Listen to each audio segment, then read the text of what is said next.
이게 워낙 이 관점과 입장이 이렇게 나눠진 이슈라서 저는 물론 이제 소득 보장을 강화해야 된다는 입장이 있지만 선입견 없이 양쪽 입장을 골고루 양쪽 논리를 좀 소개하는 쪽으로 하고 그래서 저는 어떻게 생각한다 이렇게 좀 말씀드리는 게 이해가 빠르실 것 같아서 그렇게 한번 해보겠습니다.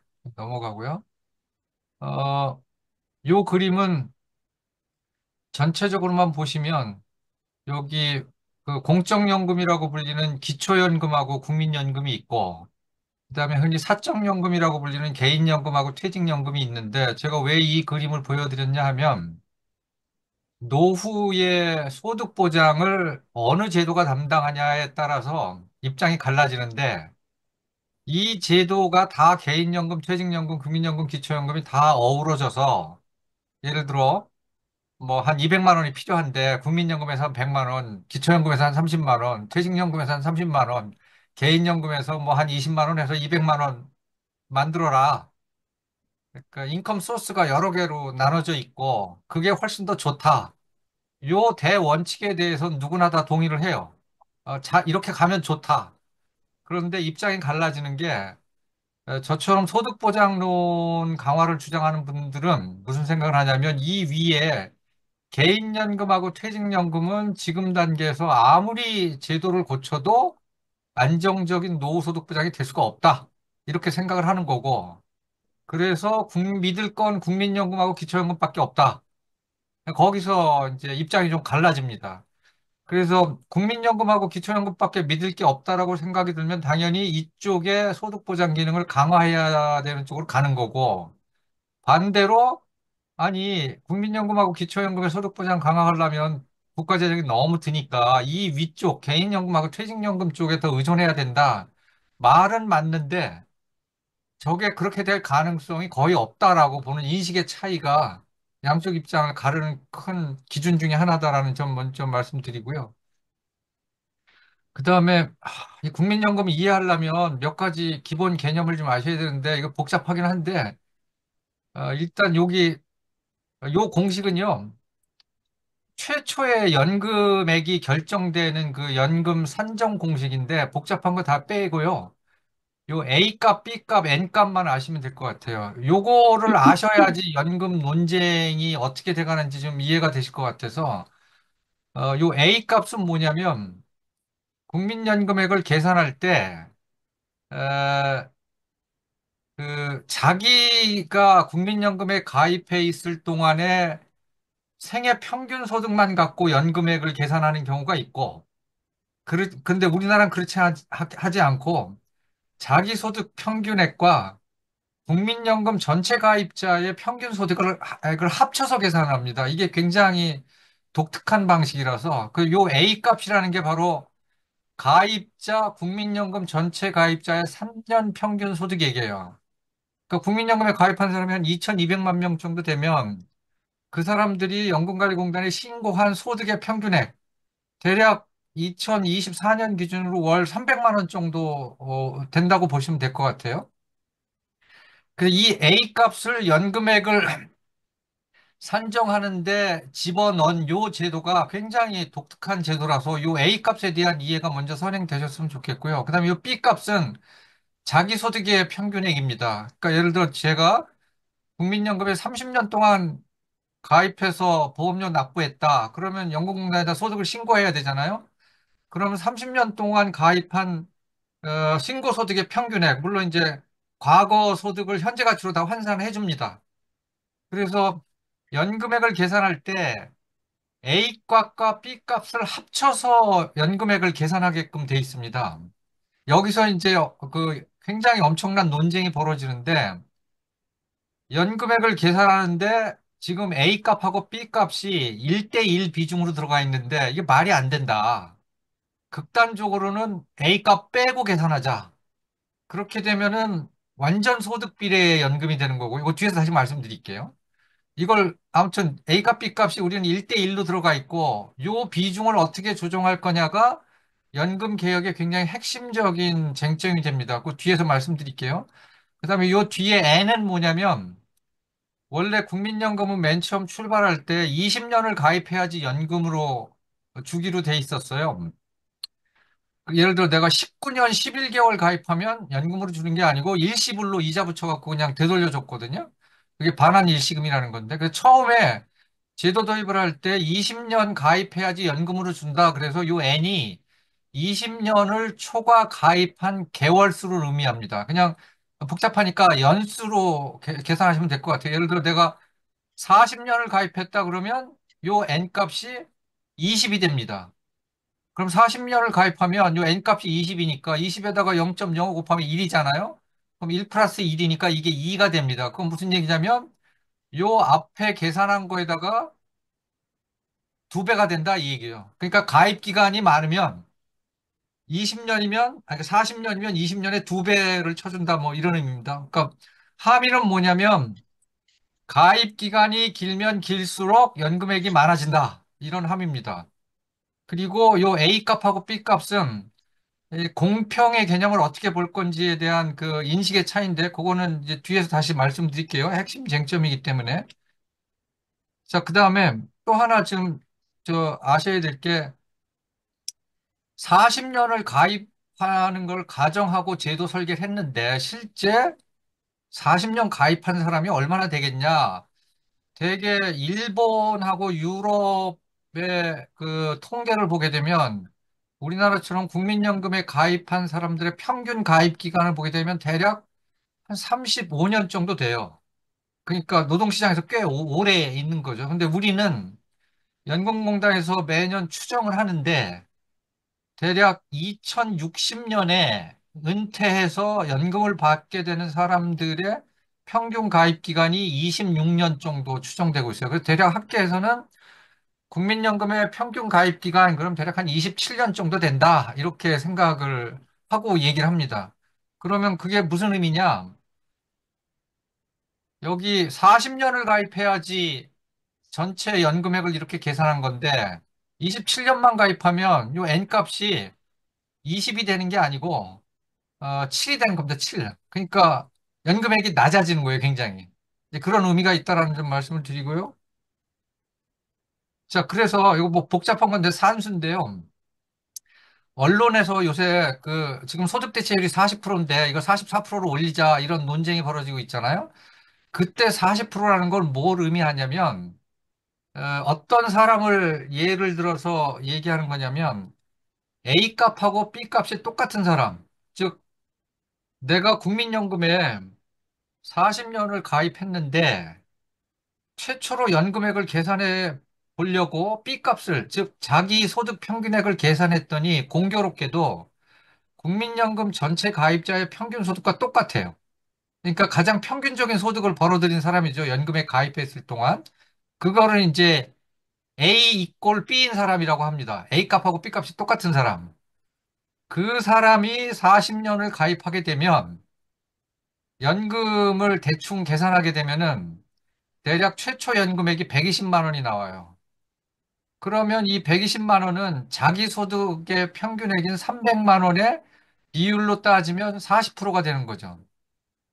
그래서 지금 국민연금 소득 대체율이 40%다 하는 얘기는 A 값과 B 값이 똑같은 사람이 40년을 가입했을 때 받는 연금액이 자기 평균 소득의 퍼센테이지로 환산하면 40%다 이 얘기입니다. 이걸 44%로 올린다라는 게 이제 민주당 입장인데 44%로 올린다는 얘기는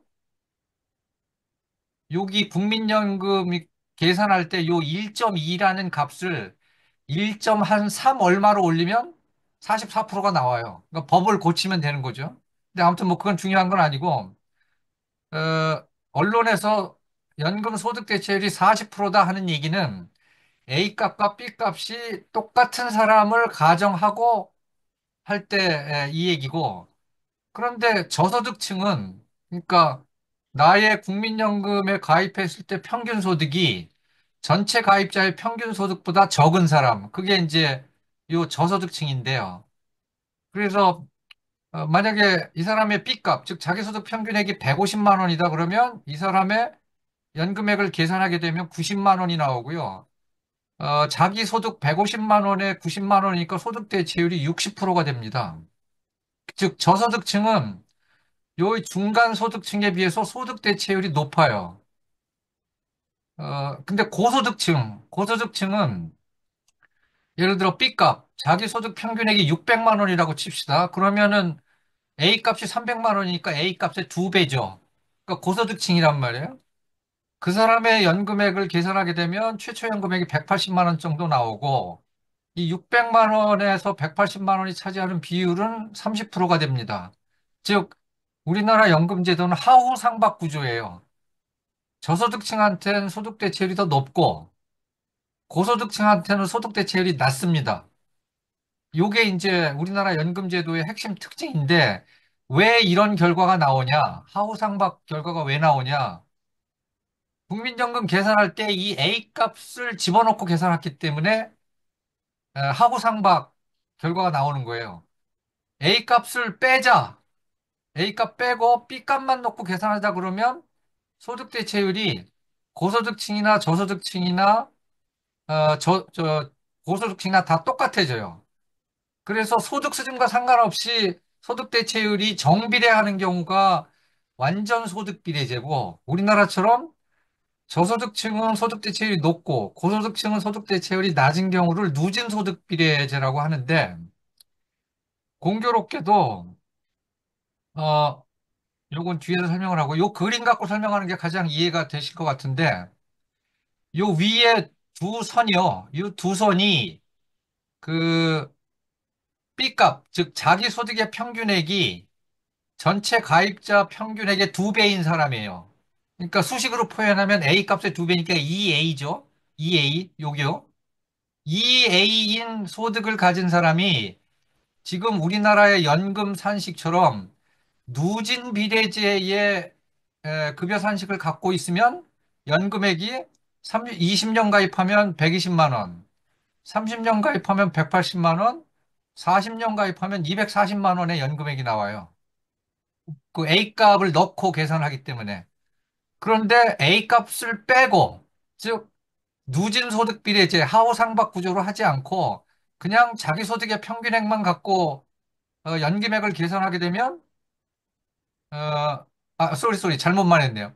누진 소득 비례제로 하면 이 윗선이고요. 아니, 저 완전 소득 비례제로. 완전소득. 예. 네. 근데 A값을 넣고 계산을 하게 되면, 이 소득액이 요 밑에 선으로 나옵니다. 그러니까 예를 들면, 만약에 A값을 연금 계산할 때 빼고 계산하게 되면은 240만 원을 받아야 되는데 A값을 넣고 연금액을 계산하기 때문에 180만 원만 받는 겁니다. 그러면 차액이 60만 원이잖아요, 월. 근데 이게 장난이 아닌 게, 한 달에 60만 원이면 1년이면 720만 원 아닙니까? 10년이면 7,200만 원이고 20년 받는다고 치면 1억 5천 정도를 덜 받는 거예요.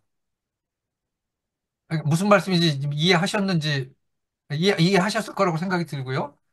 근데 아까 얘기한 A 값하고 B 값이 동일한 사람, A 이꼴 B인 사람은 완전 소득 비례제나 누진 소득 비례제나 할 것 없이 금액이 똑같아요, 연금액이. 저소득층은 어, 완전 소득 비례제면은 요 밑에 그래프, 요 선으로 연금을 받아야 되는데 누진 소득 비례제를 취하고 있기 때문에 이 위에 선에 연금을 받습니다. 즉, 이 사람은 원래는 60만 원을 받아야 되는데 A 값을 넣고 연금액을 계산하기 때문에 90만 원을 받아요. 그러니까 30만 원을 더 받는 거죠. 그러니까 이게 연금, 우리나라 국민연금제도의 가장 핵심적인 특징이고 이건 워낙 복잡해서 정치인들이 알 수도 없고 학자들끼리만 이제 주고받고 하는데 이거를 쉽게 설명하려면 설명하기도 힘들어요. 그러니까 요거를 이제 고치는 걸 구조개혁론이라고 하는데 이게 뭐 말로 설명해도 힘들고 아무튼 어려운 과제인데 이 내용이 포함되어 있습니다. 그런데 그 그러면 우리나라처럼 누진 소득 비례제를 갖고 있는 나라가 어느 정도나 되느냐? 그 이상하게도 미국하고 우리나라만 이런 제도를 갖고 있고요. 여기 나와 있는 것처럼 누진 소득 비례제. 미국하고 우리나라만 저소득층의 소득 대체율이 높고요. 핀란드하고 이태리 같은 나라는 똑같아요. 고소득층이나 저소득층이나 소득 대체율이. 이게 나라마다 틀립니다. 왜 그게 어느 게 정답이냐? 이거는 뭐 대답하기 힘든 거예요. 가치관에 지금 들어가 있는 문제고. 그래서 아무튼 우리나라는 이 누진 소득 비례제를 취하고 있는 굉장히 독특한 형태, 즉 하후 상박 형태이기 때문에 이게 왜 문제가 되냐면 뒤에서 말씀드리겠습니다만 요 A 값하고 A 값, 그러니까 쉽게 이렇게 이해하시면 되는데 내가 A 꼴 B인 사람이에요. 근데 연금액을 100만 원을 받았어요. 그러면 A 값에서 나오는 비중이 50만 원, B 값에서 나오는 비중이 50만 원이에요. 그러니까 100만 원의 연금 구성이 이게 이 돈이 어디서 나온 거지 하고 추적을 해보면 A 값하고 B 값이 1대1로 들어가 있어서 50대 50만 원 이렇게 들어가 있는 겁니다. 그런데 이제 무슨 논쟁이 벌어지냐면 A 값의 비중을 낮추자. 그럼 예를 들면 이 산식에다가 요 A 값 앞에다 0.5를 집어넣는 겁니다. 그러면 A 값의 비중이 지금보다 절반으로 줄어드는 거예요. 그 대신 B 값의 비중은 1.5배로 늘어나는 거죠. 그러니까 소득 비례의 특성이 더 강화되는 겁니다. 근데 왜 그런 주장을 하냐? 기초연금 때문에 그래요. 기초연금이 사실상은 국민연금의 A값하고 똑같은 기능을 하고 있어요. 왜냐하면 모든 사람들한테 다 정액으로 30 몇만 원씩 주니까.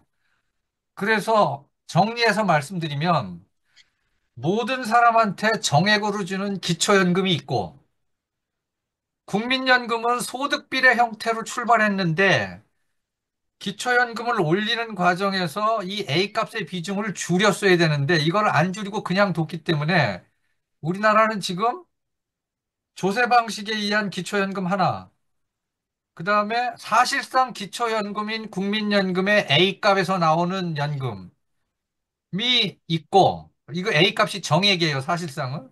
소득비례 부분은 B값밖에 안 돼요, 절반밖에. 그래서 국민연금의 구조개혁을 해야 된다라는 여러 가지 얘기 중에 가장 학계에서 핵심적으로 논란이 되는 게 기초연금하고 국민연금의 A값하고 B값의 비중을 어떻게 설정할 거냐. 이게 이제 핵심적인 논쟁거리입니다. 근데 그 얘기는 지금 꺼내지도 못하고 있어요. 진짜 중요한 얘기는. 아무튼 그런 상황이고요. 나중에 다시 말씀드리겠습니다. 그 다음에 이거 그냥 참고적으로만 아셔야 되는데 그 OECD에서는 각 나라의 연금 제도를 수준을 좀 비교하기 위해서 같은 방법론을 사용해 갖고 소득 대체율을 계산한 게 있는데 아까 국민연금에서 계산하는 소득 대체율은 충분히 설명을 드렸고요. OECD에서 소득 대체율 계산하는 방식은 국민연금 방식하고 틀려요. 뭐가 틀리냐면 분모가 틀립니다. 아까 제가 말씀드리는 국민연금 소득 대체율 계산 방식은 최초 연금액이 자기의 생애 평균 소득에서 차지하는 비율을 갖고 소득 대체율을 계산했는데 OECD에서는 전일제 임금 근로자 월평균 임금을 분모로 놓고 계산해요. 왜냐하면 국제 비교를 하려면 이 값을 사용해야 되거든요. 그래서 OECD 방식의 소득 대체율로 계산하게 되면 40%인 소득 대체율이 26.7%가 나와요. 그래서 이게 좀 헷갈리실 텐데 언론에서 소득 대체율 40% 얘기하다가 OECD랑 비교하면 우리가 너무 낮다 뭐 어쩌고저쩌고 얘기 나오는데 그때 OECD가 계산하는 소득 대체율 방식은 국민연금 방식하고 좀 틀립니다. 그래서 OECD 기준으로 계산을 해보면 여기 한국이 평균 소득의 0.5배를 받는 사람들이 소득 대체율이 47.6%. 아까 대략 A 꼴 B인 사람이라고 생각을 하시면 이 사람이 31.2%. 고소득층은 18.8%로 뭐 너무 낮아요. 그래서 다른 나라들과 연금의 소득 대체를 비교해 보면 이렇게 낮다 이 얘기입니다. 요게 이제 OECD에서 비교하게 되면 뭐 맨날 낮다 높다 하는 그 얘기고요. 자, 요게 이제 요 개념만 이해하시면 그다음부터는 조금 빠르게 넘어가겠습니다. 우리나라 국민연금 개혁은 크게 이제 민주당 정부 때 다 했는데 저는 민주당 정부가 한 개혁이 다 잘못된 개혁만 골라서 했다라고 생각을 하는 사람인데 이건 뭐 또 저쪽은 또 반대쪽으로 생각을 해요. 그럼 먼저 김대중 정부 때 보면 요거는 저 제도의 중요성에 비해서 잘 안 알려진 건데, 국민연금 제도가 맨 처음 출발할 때요. 우리나라에는 퇴직금 제도라는 게 잖아요 지금도. 과거에도 그게 있었어요. 근데 퇴직금 제도가, 어, 사실상은 연금하고 실업보험 기능을 한 거잖아요. 과거에. 그러니까 실업보험 제도하고 연금 제도가 없을 때 퇴직금 제도가 그 두 기능을 한 겁니다. 그래서 연금 제도가 맨 처음 출발할 때 사용자 측에서 무슨 주장을 했냐면, 아니, 퇴직금 제도 한 사람 고용하면 그 사람 월급의 8.3%에 되는 막대한 돈을 우리가 내고 있는데 퇴직금으로 주려고 연금제도 도입해갖고 그걸 또 내라고 하니까 이중부담이다. 그래서 그 당시에 연금제도 맨 처음 출발할 때 어떻게 타협을 했냐면 1988년도에 우리나라 연금이 시작됐잖아요. 그때 보험료가 3%였어요. 그래서 3%에서 시작을 하고 9%까지 올린다. 이게 이제 합의가 돼서 그렇게 스케줄이 짜여져 있었는데 여기 보면 퇴직금 전환금이라고 있습니다. 이게 뭐냐면 예를 들어 내가 그 어떤 사람을 고용하게 되면 그 사람한테 퇴직금을 주려면 어, 이 사람 월급의 8.3%를 적립해야지 1년이 되면 한 달치 월급이 나오잖아요. 그게 이제 8.3%입니다. 그러면 8.3% 중에 국민연금으로 2% 그리고 98년도부터는 3%를 갖고 온다. 그러니까 보험료율이 6%로 3에서 6%로 올라갈 때는 2% 퇴직금 전환금 2%, 그다음에 9% 올라갈 때는 3% 퇴직금 전환금 3%. 즉, 무슨 얘기냐면, 국민연금 제도가 출발할 때는 민간 기업연금 제도로 발전할 가능성이 있었던 퇴직금 제도가 공적연금 제도인 국민연금 제도 안으로 들어와서 흡수된 상태였어요. 그런데 김대중 정부 때 국민연금법을 개혁을 할 때, 그, 제가 김대중 정부 때 직접 이제 뭐야, 이 국민연금법 개정안을 직접 만들었는데, 그때만 해도 허술해서 민간인이 가서 만들고 그랬어요. 그런데 국민연금법에서는 요 3% 규정을 여기서 퇴직금 전환금을 없애고 4.5, 4.5로 전환한다 이 얘기가 하나도 없었는데 나중에 법이 바뀐 상태 나중에 이렇게 바뀌었어요. 아무도 얘기를 안 했는데. 그러니까 무슨 얘기냐면 아무튼 우리나라 국민연금법 개정의 최대 수수께끼 중에 하나인데 법이 이렇게 바뀐 거를 아무도 몰랐어요. 이 중요한 사안에 대해서. 근데 아무튼 제가 왜 이 얘기를 하냐면 요지가 뭐냐? 어, 김대중 정부 때 퇴직금 제도가 국민연금 제도로 해서 분리됨으로 인해 갖고 그게 나중에 근로자 퇴직연금법으로 제도가 바뀝니다. 2005년도에 근로자 퇴직연금법이 생겨서 요새 얘기하는 퇴직연금 제도가 그래서 생겨난 겁니다.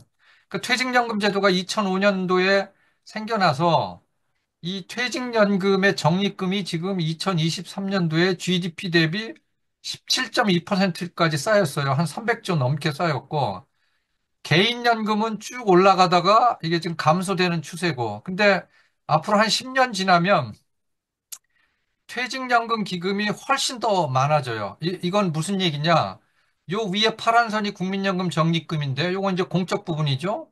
요 밑에 있는 건 이제 사적 연금 부분이고, 그러니까 제가 말씀드린 요지는 김대중 정부 때 퇴직금 제도가 국민연금에서 분리됨으로 인해 갖고 공적연금 제도의 비중이 상대적으로 축소되고 사적연금 비중이 커지는 계기를 그때 만들어 놨다 이 얘기입니다. 이거 굉장히 큰 변화인데 이게 잘 얘기가 안 돼요. 아무튼 이런 일이 있었고요. 그 다음에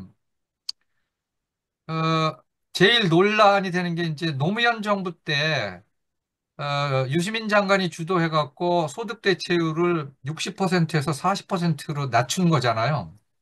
이게 이제 지금까지 그 후유증이 생겨갖고 왜 자꾸 연금 대체, 소득 대체를 올려야 되느냐. 노무현 정부가 너무 낮춰놔갖고 이거 기초생활도 안 된다. 그러니까 다시 올리자. 그래서 노무현 정부 때 이루어놓은 연금 개혁의 후유증을 그걸 다시 원상 복귀까지 못해도 좀 올려야 된다라고 하는 게 지금까지 계속 노동계하고 시민과의 사회에서 주장했던 연금 인상 아니고요. 뭐 복잡한 거는 빼고 아무튼 국민연금의 소득 대체율을 확 낮췄어요. 낮춰갖고 어느 정도까지 낮췄냐? 어, 어, 노무현 정부 때 2007년도에 국민연금 개혁을 했잖아요. 그때 소득 대체율이 60%였는데 김대중 정부 때 소득 대체율을 70%에서 60%, 10% 낮췄습니다. 근데 이거는 뭐 괜찮았어요. 이 정도는 해야 된다고 저도 생각을 했고. 근데 노무현 정부 때 60%에서 50%로 1년 동안에 10%를 낮추고 그때부터 단계적으로 더 낮춰갖고 2028년이 되면 40%로 낮추는 게 그때 입법된 겁니다. 그래서 올해가 2024년인데 42%예요, 소득 대체율이. 그래서 요 정책 결정 과정이 굉장히 큰 이제 논란을 불러일으킨 거고, 이렇게 국민연금을 깎으면서 그 다음에 도입된 게 기초연금이 이제 도입이 된 겁니다. 요게 노무현 정부 때 했던 거고요. 그 다음에 요거는 뭐냐면 에피소드인데 뭐 다 지나갔으니까 제가 그때 노무현 대통령 연금 과액 공부 시켜준 사람이고 요 이해창 후보는 안종범 수석이 과액 공부 시켜줘 갖고 이 두 분이 이제 TV 토론에서 붙었어요. 그래갖고 이해창 후보는 40%를 깎아야 된다 주장을 했고 노무현 후보는 제가 가르쳐 준 대로 깎으면 안 된다. 보험료 올리는 쪽으로 가야지. 그래갖고 이제 노무현 대통령이 당선이 돼서 이제 연금 개혁 안 하겠구나 그랬는데 생각지도 않게 유시민 장관이 나타나서 연금 개혁해야 됩니다. 그래갖고 사실상 유시민 장관의 작품이라고 봐야 되는데 이 양반이 급격한 연금 개혁을 했어요. 확 낮췄어요. 그러니까 재정 안정을 중요시하는 사람들은 유시민 장관 개혁을 굉장히 높게 평가하는 반면에 저희처럼 너무 소득보장을 강조하는 사람들은 이거는 너무 낮춰놔갖고 연금제도의 본질을 다 흐트러뜨렸다 이렇게 평가를 해서 아무튼 지금도 상반되는 논쟁이 벌어지고 있습니다. 자, 요게 이제 전사고요. 그러면 어, 지금 도대체 양쪽 입장의 쟁점이 뭐냐? 그 쟁점 위주로 간단히 말씀을 드리겠습니다. 첫 번째로 그 보험료율만 올리고 소득 대체율은 올리면 안 된다고 주장하는 재정안정론자라고 불리는 사람들의 주장은 뭐냐면 이 그래프를 보시면 지금처럼 보험료 9%, 소득 대체율 40%를 그대로 유지하게 되면 2050년대 중반에 가서 이제 기금 고갈이 나잖아요.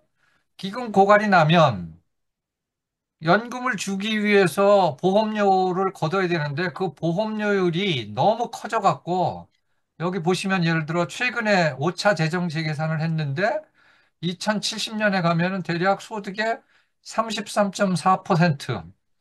그러니까 이거 절반씩 나눠서 하게 되면 본인이 연금보험료로만 대략 한 17%? 이 정도 내야 된다. 이게 말이 되냐? 이게 감당 불가능하다. 이게 이제 재정안정론 주장하는 사람들이 단골로 내놓는 근거예요. 이걸 어떻게 감당하냐? 감당 못한다. 그러니까 빨리 연금을 더 깎고 보험료는 더 올리자. 뭐 이런 주장을 하는 거고.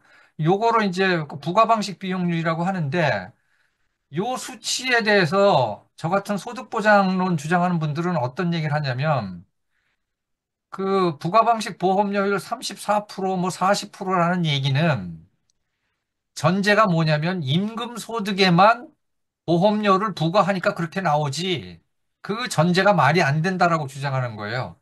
그래서 예를 들면 2020년 기준으로 우리나라에서 국민연금 보험료를 부과한 소득을 따져봤더니 549조 원이에요. 그러니까 549조 원에 9% 보험료를 매겨갖고 그 한 해 보험료 수입을 거둔 겁니다.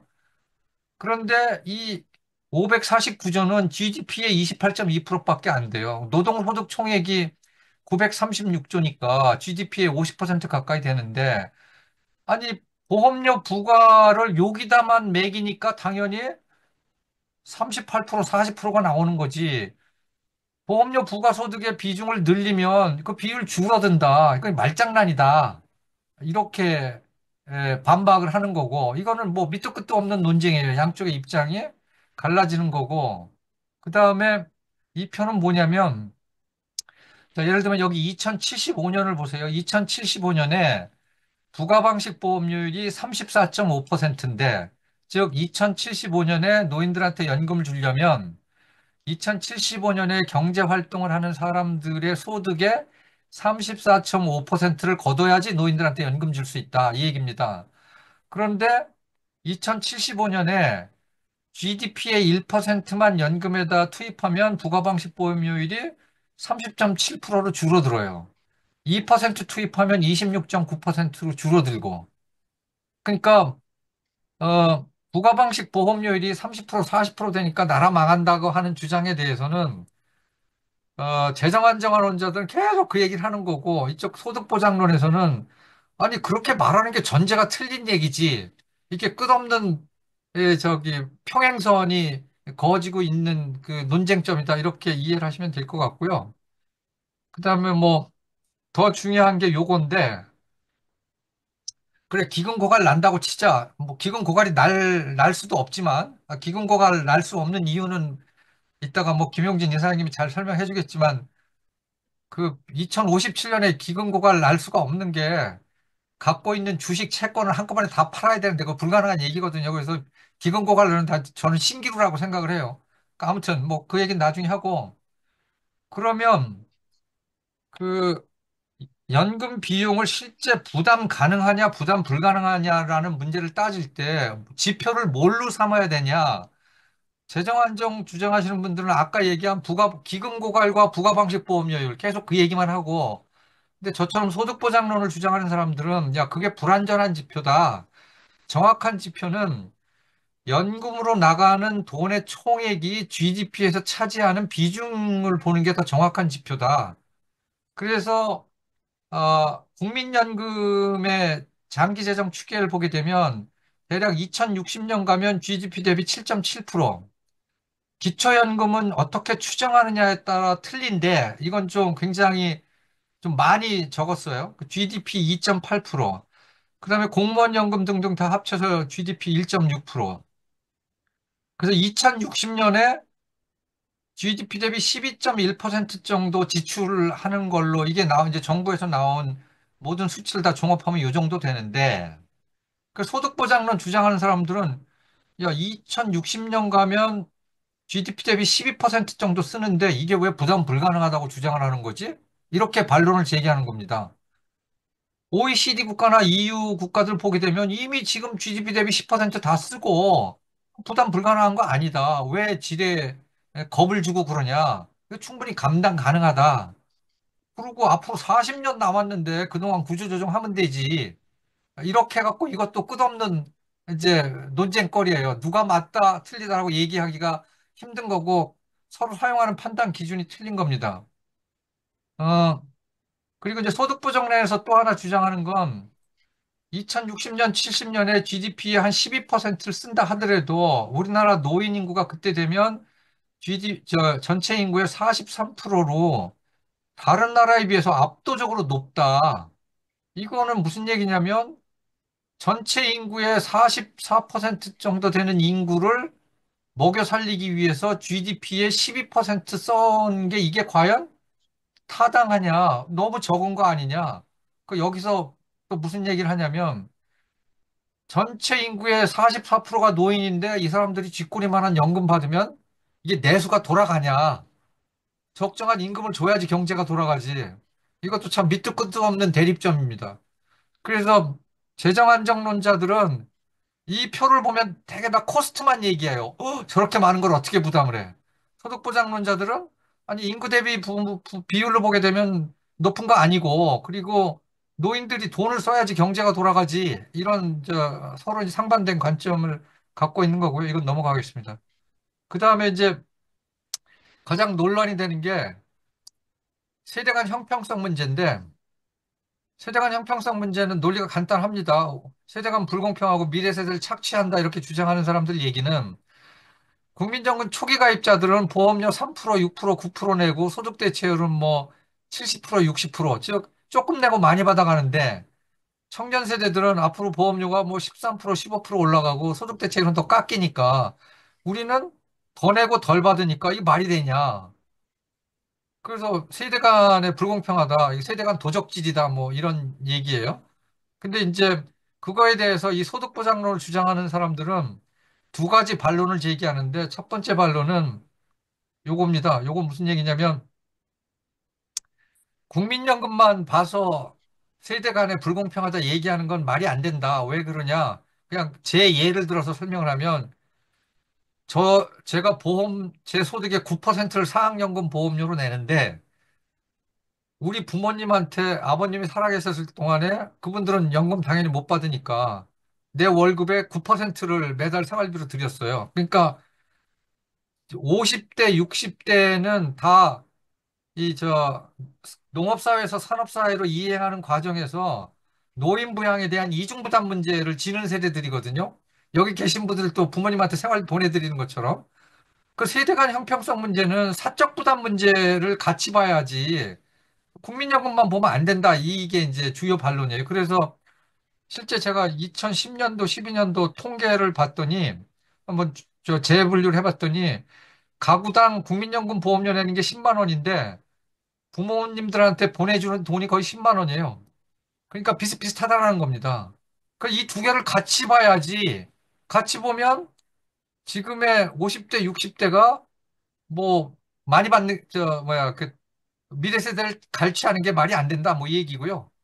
그다음에 두 번째는 이것도 좀 복잡한 얘기인데 그냥 간단히 이렇게만 얘기할게요. 지금 국민연금 기금이 한 1200조 원 쌓여 있는데 그 1200조 원 중에 투자 수익금이 한 700조 원이 돼요. 그러니까 연금 보험료로 낸 돈보다 투자 수익금이 더 많습니다. 그러면 어, 제가 이거 간단히 계산한 건데 2023년 보험료 수입 58조 원 중에 2030 세대 보험료가 한 17조 원 정도 돼요. 근데 2023년에 투자 수익금이 578조 원이니까 우리 세대가 낸 돈으로 2030 세대 보험료 33년치를 납부해 준 것과 동일한 효과다. 이게 무슨 얘기냐면 연금제도는 맨 처음 출발할 때 인구 구조 변동으로 인한 후세대 과중한 부담을 막아주자라는 취지에서 이미 돈을 쌓아놓는 방식으로 갔다라는 겁니다. 즉, 돈을 쌓아놓는 방식으로 갔다라는 것 자체가 후세대들의 부담을 굉장히 완화시켜놓은 제도이기 때문에 더 이상 뭐 어떻게 하라는 얘기냐. 이게 이제 반론 중에 하나예요. 그게 세대 간 형평성 문제를 갖고 벌어들이는 핵심적인 쟁점이고요. 그다음에 이제 소득보장 강화론하고 재정 안정화론은 간단하게 얘기하면 소득보장 강화론은 연금 기능을 너무 못하니까 보험료도 올리고 소득 대체율도 올리자. 그러니까 더 내고 더 받자. 재정 안정화론은 보험료만 올리고 소득 대체율은 올리면 안 된다. 더 깎거나 이래야 된다. 그래서 이제 공론화라는 걸 한번 해보자 그래갖고 국회에서 이제 공론화를 했잖아요. 공론화는 간단히만 얘기 드리면 그냥 여론조사하고 뭐가 틀리냐면요. 제가 이거 하느라고 한 1년 동안 소위 말하는 이제 개고생을 했는데 시민대표단 500명을 뽑아갖고요. 엄청나게 공부를 시켰어요.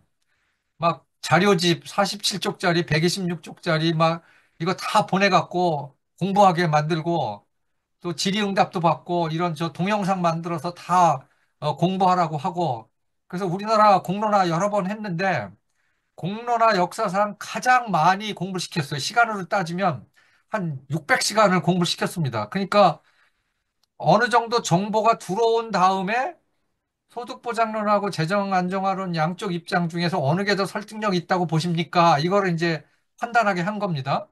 그런데 조사를 세 번 했어요. 세 번은 T1, T2, T3라는 건 T1 시점은 공부 안 시키고 그냥 맨날 언론에 나오는 대로 연금 얘기만 듣는 상태에서 어, 예를 들어 소득 대체율 올리는 게 좋아요, 보험료 올리는 게 좋아요, 뭐 기초연금은 깎는 게 좋아요, 높이는 게 좋아요. 이렇게 쟁점을 정리해서 조사를 한번 했고 그다음에 자료집 보내주고 동영상 보내주고 그래갖고 스스로 공부하세요. 그래갖고 3주 동안 스스로 공부하게 했어요. 그 다음에 조사를 했어요. 그게 T2입니다. 그 다음에 잘 아시는 것처럼 그 KBS에서 여기 생중계 있잖아요. 네 차례 수기 과정. 하루 종일 모여갖고 4일 동안 아침 9시부터 저녁 6시까지 전문가 불러다가 토론하고 뭐 학습하고 질의응답 받고 자기네들끼리 토론하고 그렇게 네 차례 수기 과정을 다 하고 마지막 날 조사한 게 요 T3입니다. 또 요 기간 동안 연금 개혁에 대한 생각이 어떻게 변했는지를 측정한 게 공론화였어요. 꽤 설득력 있게 한 거죠. 그래서 결과가 나왔는데 어떻게 나왔냐면, 자, 여기 노란색이 재정 안정을 지지하는 사람들 비율이고, 소득보장론을 지지하는 사람은 요 파란색이에요. 소득보장 강화론의 질문은 어떻게 됐냐? 국민연금의 노후보장 기능 강화와 지속 가능성을 위해 소득 대체율을 인상 40에서 50%, 국민연금 보험료율을 9에서 13%로 인상한다. 요게 소득보장 강화론의 질문이었고, 재정 안정화론은 12%까지만 인상하고 소득 대체율은 그대로 유지한다. 요게 재정 안정화론의 질문이었는데, 1차 조사에서는 재정 안정화론 지지율이 높았어요. 44.8%, 소득보장률이 36.9%. 근데 공부를 열심히 한 다음에 마지막 조사는 이게 역전이 돼갖고 소득보장률이 56%, 재정안전론이 42.6%로 더 줄었습니다. 그래서 이제 언론에 소득보장 강화를 지지하는 비율이 더 높게 나왔다. 이 얘기가 바로 이제 이 얘기를 의미하는 거고요. 그 다음에 지금 논란이 되는 그 두 가지 자동 조정 장치하고 그 세대 간 그 보험료 차등 문제 이 두 가지만 얘기하고 끝내도록 하겠습니다. 첫 번째는 그 공론화 조사 결과가 나온 다음에 어 저희 그 소득보장론 쪽에서는 한 6대 4로 재정 안정화론이 더 많이 나올 줄 알았는데 의외로 결과가 거꾸로 나와서 야 이게 정보가 제대로 들어가면 사람들의 판단이 틀려지는구나 이렇게 생각을 하고 있었고 저쪽에서는 재정 안정화론 쪽에서는 뭐 이제 여러 가지 트집을 잡았어요. 뭐 정보가 잘못됐네, 어쩐됐네, 뭐 그 얘기 다 빼고. 근데 아무튼 조사 결과가 그렇게 나오니까 정부 여당이 원하는 대로 결과가 안 나왔어요. 그러니까 막 판을 뒤집어 엎었고 그게 사실상 물 건너간 거고. 그래서 그 다음에 이제 정부가 독자적인 그 재정 안정화 방안을 내놨는데 핵심이 두 가지입니다. 첫 번째가 자동 조정 장치를 도입하자. 요 자동 조정 장치는 취지가 어, 이겁니다. 그 우리나라처럼 매번 국회에서 연금법을 고쳐갖고 보험료 올리고 소득 대체율 조정하고 하는 게 정치적으로 너무 힘드니까 비정치적인 의사결정 과정을 하자. 그래서 인구 구조하고 경제 구조가 변하면 연금액과 보험료율도 자동으로 바뀌는 거로 가자. 그게 이제 자동 조정 장치인데 여러 가지 유형이 있는데 일본 거를 우리나라 도입을 했어요. 일본 건데 일본 것도 약간 변형을 시켜갖고 뭐 어떻게 도입을 했냐면 쉽게 말씀드리면 이렇게 이해하시면 될 것 같은데요. 내가 올해 연금이 100만 원인데 우리나라 물가 연동하게 돼 있잖아요. 물가가 5% 올랐으면 내년에 5% 연동해갖고 내년에 105만 원의 연금을 줘야 돼요. 그런데 물가 연동 그 5%를 다 5% 연동해 주는 게 아니고 그 5%에서 2, 3%를 빼요. 그 빼는 기준이 뭐냐? 국민연금 보험료를 내는 가입자가 감소하는 비중. 즉, 보험료를 내는 사람이 줄어들게 되면 재정이 불안정해지니까 그만큼 물가 연동을 안 시켜준다라는 거예요. 그리고 또 하나는 노인들의 평균 수명이 늘어나는 증가율. 그것도 빼자 이거예요. 그래서 예를 들면 연금이 100만 원인데 물가 연동 5% 해줘야 되는데 가입자 감소율이 2%고 평균 수명 증가율이 1%였다. 그러면 5%에서 3% 빼고 2%만 물가 연동을 시켜주는 겁니다. 그러니까 연금액의 절대액은 깎이는 건 아니지만 물가 연동을 제대로 안 시켜주니까 실질 가치가 하락을 하게 되는 거죠. 그래서 그거를 대충 정부 우리가 추경하니까 한 20% 삭감이 되는 걸로 나오는데 20% 삭감이라 하면 내가 연금 받을 총액이 1억인데 8천만 원밖에 못 받고 2천만 원이 깎인다는 얘기예요. 근데 정부에서는 여러 가지 뭐 보완 장치를 도입해 갖고 최대 한 15% 정도 깎이는 걸로 안을 내놨어요. 그래서 이거를 국민연금법에 담을지 말지를 갖고 지금 마지막 협상을 하고 있는데, 소득 대체율을 조금 올려도 이 자동 조정 장치를 도입하게 되면은 뭐 오히려 연금액이 줄어들기 때문에 이게 이제 논란이 되는 거고요. 두 번째는 그 연령별로 보험료율을 차등 인상하자라는 겁니다. 예를 들면 50대는 소득 대체율이 높았을 때 연금에 가입했으니까 너네 좀 혜택 받잖아. 그러니까 보험료율을 9%에서 13%로 올리면 1년에 1%씩 4년 만에 너네는 다 보험료 내고 20대는 0.25%씩 올려서 4% 올리려면 16년에 걸쳐서 올리는 걸로. 요게 세대별 차등보험료입니다. 근데 이게 어느 나라에서도 도입한 적이 없는 아주 기괴한 방식인데 아무튼 이런 논란이 벌어지고 있고요. 어, 이건 넘어가겠습니다. 너무 시간이 많이 지나서. 요것도 너무 복잡해서 요건 하나 설명을 할게요.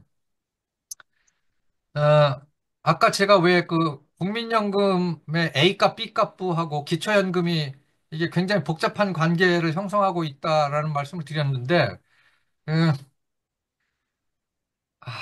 아, 복잡한데, 그래도 이거는 요것만 한번 표만 보시고 나중에 혹시 질문 있으시면 해주시기 바랍니다. 요거는 뭐냐면 제가 계산을 한 건데, 생애소득이 0.5A니까 A값의 0.5 되는 저소득층인데요. 이 사람이 30년 동안 이 월급을 받는다고 하면 생애 총소득이 6억 5천만 원이에요. 근데 월급이 728만 원인 사람은 30년 동안 이 월급을 계속 받는다고 하면 월급이 26억이고요. 그러면 이게 이제 소위 말하는 시장소득이잖아요. 시장소득의 저소득층과 고소득층의 배율을 따지면 딱 4배예요. 즉, 고소득층은 저소득층의 4배를 임금소득으로 받는 거죠. 그런데 만약에 우리나라 연금 제도가 아까 얘기한 완전 소득 비례 연금일 경우에는 요 0.5A인 사람은 4,987만 원, 2A인 사람은 1억 9천만 원을 받아요. 그래서 비율도 똑같이 4배입니다. 그러니까 이게 의미하는 바는 뭐냐면 연금 제도가 시장 소득의 불평등을 그대로 반영한다는 얘기입니다. 그런데 요 위에 우리나라는 누진 소득 비례제이기 때문에 0.5A인 사람은 1억 원 가까이 받고 2A인 사람은 9천만 원밖에 안 받아요. 그러니까 역전이 됩니다. 그러니까 저소득층이 받아가는 게 훨씬 더 많다라는 얘기예요. 이 돈은 뭐를 뺀 거냐면 받게 되는 연금 총액에서 자기가 낸 연금 보험료액을 뺀 겁니다. 그래서 그 순이전액이라고 표현한 겁니다. 순이전액. 여기다가 저소득층은 기초연금도 받으니까 기초연금까지 합산을 하게 되면 저소득층은 받아가는 돈이 1억 7천이에요. 고소득층은 9천만 원이고. 그러니까 이 표를 제가 왜 이걸 복잡하게 이걸 해뒀냐면 우리나라 국민연금은 중산층들의 노후를 보장을 못한다는 얘기입니다. 그러니까 중산층의 노후를 보장을 못하니까 그러니까 쉽게 예를 들면 건강보험은 우리나라 중산층들이 이해관계가 있어요. 왜냐하면 건강보험 때문에 자기들 의료비가 굉장히 많이 절약된다는 걸 경험적으로 알기 때문에 의료보험 뭐 민영화하니 뭐 축소하니 이러면 반발이 생기는데 국민연금은 이거 받아봤자 나의 노후가 안 된다는 걸 뻔히 알기 때문에 국민연금 어떻게 바뀌는지에 대해서 큰 상관이 없어요. 그걸 깨닫는 시점이 이제 은퇴하면 깨달아요. 그러니까 무슨 얘기냐면 폴리티컬 정치적인 이해관계가 안 생긴다는 얘기예요. 그래서 제가 맨날 강조하는 요지는 국민연금이 중산층들의 노후를 어느 정도 보장하지 않는 제도로 바뀌지 않으면 그 퇴직연금하고 개인연금 비중이 너무 커지고 노후가 불안하니까 반작용으로 뭐 부동산이라든지 이런 부분에 대한 의존도가 높아져서 그게 중장기적으로 이게 우리 사회에 좋은 거냐? 저는 나쁘다라는 게 이제 제가 갖고 있는 생각이에요. 그렇기 때문에 연금제도의 중요성을 계속 강조하는 거고 이건 넘어가도록 하겠습니다. 그래서 이제 이쪽 소득보장론 주장하는 사람들의 요지는 뭐냐? 국민연금을 좀 올려갖고 국민연금하고 기초연금을 합해서 최소 생활비는 공적 부분에서 보장을 좀 해주고, 이거 국민연금 조금 올려도 중산층들의 노후 생활 안 되거든요. 나머지는 퇴직연금 제도를 좀 공적연금으로 바꾸자 이런 주장을 하고 있는데, 이거 노동계가 설득이 안 돼요, 이쪽이. 그래서 굉장히 좀 어렵고요. 정리해서 말씀드리면, 여러 가지 문제들이 막 얽히고 설키고 꼬여서 어디부터 손을 대기가 힘든 굉장히 좀 어려운 상황이다라는 겁니다. 제가 너무 시간을 많이 썼네요. 예, 이상으로 마치겠습니다.